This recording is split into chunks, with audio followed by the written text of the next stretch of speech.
95.2 million passengers. That's the record number that Dubai International Airport proudly announced, affirming its position as a global hub.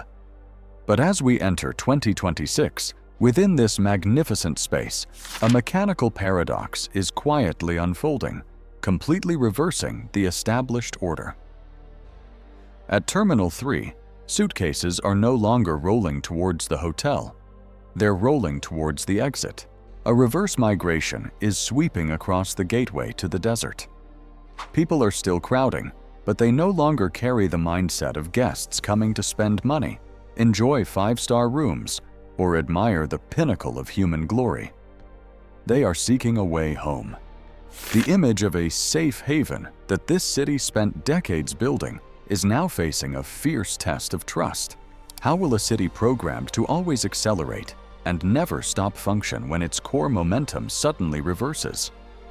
Has the illusion of unlimited prosperity reached its physical limits? When the flashy numbers fade into the background, giving way to the caution of reality, will the gilded concrete blocks be enough to protect a crumbling foundation? We will delve into this investigation, uncovering the truth behind the turbulent years of a luxury empire. Before we talk about a crisis, we must firsthand witness the immense heights this empire once stood at. 2025 ended with record numbers: 19.59 million international overnight visitors, a 5% increase from the previous year. DXB International Airport reached an unimaginable 95.2 million passengers. These are not simply tourism statistics. They represent the enormous fuel pumped into an endless economic machine. From the bustling Emirates fleets, the array of opulent five-star hotels, the luxurious shopping malls, to the multi-million-dollar real estate projects constantly springing up from the sand. Look at the gleaming marble-covered lobbies or the Burj Khalifa towering majestically into the night sky. Dubai has absolutely succeeded in selling the world a grand illusion that every graph here follows only one trajectory: upward. But the cruel law of the macroeconomy dictates that when a city becomes too accustomed to being at the top, where will the first fall begin? Dubai doesn't just sell ultra-luxury rooms. The most valuable thing it sells to the world is certainty. Wealthy clients bring their capital here because they believe in safe skies, punctual flights, and assets that are absolutely protected from any upheaval. But in the risk scenario of 2026, a single security shock would be enough to shake the foundations of that belief. Imagine standing next to the infinity pool at Palm Jumeirah. The same water, the same skyline, but the feeling of enjoying luxury instantly evaporates when people begin to look up at the sky with unease. The ruthless economic mechanism is revealed here. When risk lurks, tourists immediately postpone their trips, international insurance funds become cautious, and investors demand higher security barriers. A city can use money to rebuild a five-star hotel in just a few years, but can they rebuild a shattered trust just as quickly? Dubai International Airport, DXB, is the central lifeblood of Dubai. Under normal circumstances, it continuously pumps a stream of passengers into hotels, shopping malls, and east-west connecting flights. After a record 95.2 million passengers in 2025, Reuters predicted this colossal machine would approach 99.5 million in 2026. A seemingly unbreakable macro system. But in a crisis scenario, the problem isn't that the airport becomes deserted. The more frightening issue is that it's crowded in the wrong way. Look at the flight information display.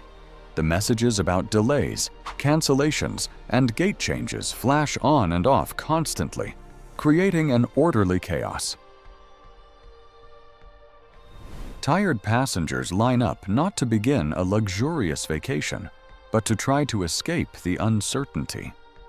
If DXB were a blood vessel, how would the entire luxury hotel, retail, and travel system behind it cool down if the pumping rhythm were suddenly disrupted? Dubai hotels don't just need to fill rooms.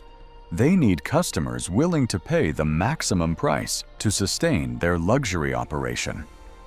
This market is booming in 2025. Data from CoStar shows that in December alone, occupancy reached 84.3%, the average room rate hit 1,042 AED, and revenue per vacant room reached 878 AED. But try stepping into the lobby of a five-star hotel in a downturn scenario. The reception desk is still brightly lit, the glass elevators are still running, the buffet tables are neatly arranged.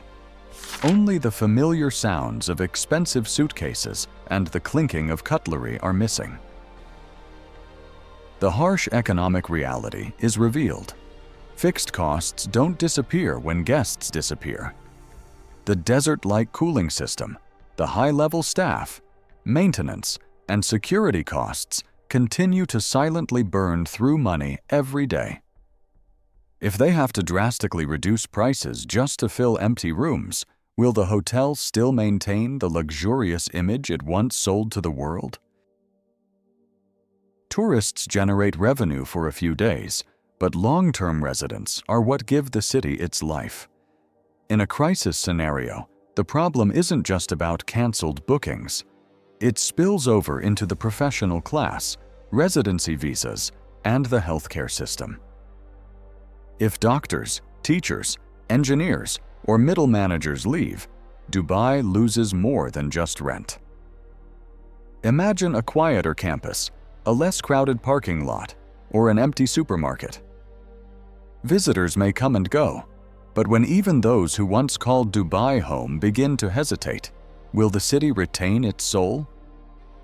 Dubai is shaped by the grand ambition known as D33, doubling the size of its economy in the next decade. The "build it and the world will come" model is only beautiful when the money continues to flow. Reuters reports that Dubai is investing $35 billion to expand Al Maktoum, aiming for 150 million passengers per year. This is a real plan, proof of a metropolis that refuses to back down. But the macroeconomic question remains.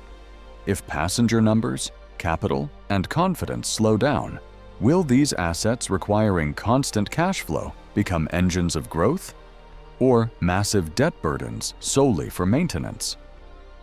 Dubai's glamour is often displayed through glass walls, gilded details, and infinity pools. But maintaining that illusion of luxury requires the unsung heroes of housekeeping, window cleaning, table service, and concrete pouring. When restaurants are empty and cash flow slows, the first to be affected aren't the owners of million-dollar apartments, but migrant workers. They are the most vulnerable links in the system. If a paradise is only beautiful on the surface, while the people who sweat to keep it standing are easily forgotten, is that luxury truly sustainable? This is a crucial part to prevent the video from becoming a one-sided indictment. History proves Dubai has excelled at weathering financial crises, pandemics, and numerous waves of skepticism. They still possess a unique geographical location and incredible resilience. Following its record-breaking 2025, DXB is still aiming for 100 million passengers. With its D33 strategy, Dubai continues to aim to become a leading global economic hub. Therefore, the correct question isn't, "Is Dubai dead yet?" The question is this shock just a temporary setback? Or a signal that the old model needs to change? When night falls, Dubai still shines brightly. The Burj Khalifa still stands tall. The Palm Jumeirah still proudly occupies the map. DXB remains open, and the hotels still have their lights on. But the most important aspect of an empire isn't what's visible to the naked eye. It lies in the flow of people, the flow of money, and the belief. Dubai can absolutely recover, but perhaps they must learn the hardest lesson for a machine accustomed to speeding, slowing down without losing itself. From the airport to the hotels, from the D33 highway to the Al Maktoum mega project, the story isn't the end of Dubai. It's a test for a model of living by speed, symbolism, and future expectations. We can admire that ambition, but we must also ask, how can a city built to never stop survive when the world begins to become more cautious? The lesson from Dubai in 2026 isn't just a story for the desert. This is a common lesson for cities around the world. Financial leverage and the illusion of glamour cannot replace a solid foundation of strength. Do you think this slowdown is a temporary setback or the irreversible limit of the debt-driven growth era? Share your perspective in the comments below. If you find this analysis valuable, please like and share. Don't forget to subscribe to the channel and turn on notifications so you don't miss our next investigative journeys.